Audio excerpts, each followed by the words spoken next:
Hello everyone, it is time for our Bible reading. Today's reading is taken from the book of Joshua, chapter 10, verses 1 to 15.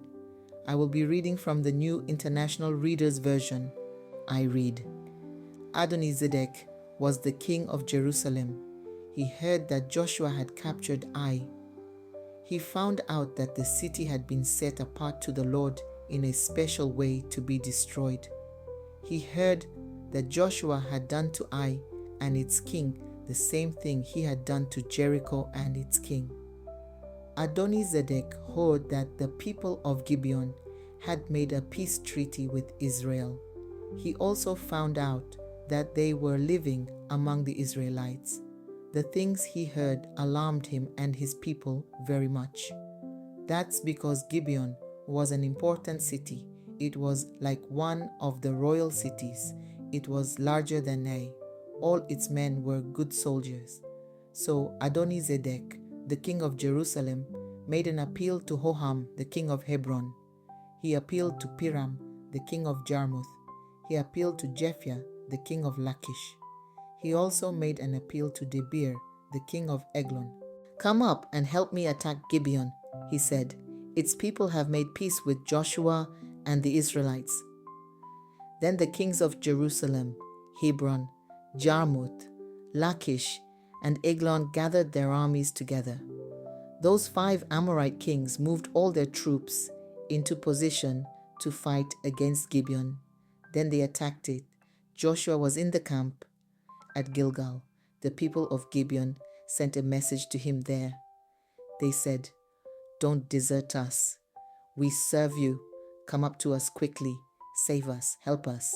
All the Amorite kings from the central hill country have gathered their armies together to fight against us.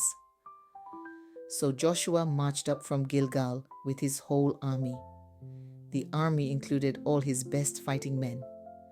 The Lord said to Joshua, "Do not be afraid of them.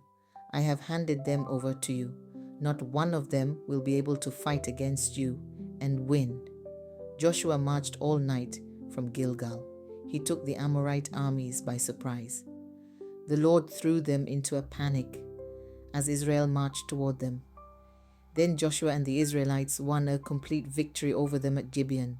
The Israelites chased them along the road that goes up to Beth Horon. They struck them down all the way to Azekah and Makkedah.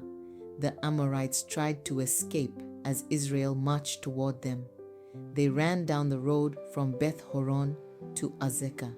Then the Lord threw large hailstones down on them. The hailstones killed more of them than the swords of the Israelites did. So the Lord gave the Amorites over to Israel. On that day, Joshua spoke to the Lord while the Israelites were listening. He said, "Sun, stand still over Gibeon, and you, moon, stand still over the valley of Aijalon." So the sun stood still. The moon stopped. They didn't move again until the nation won the battle over its enemies.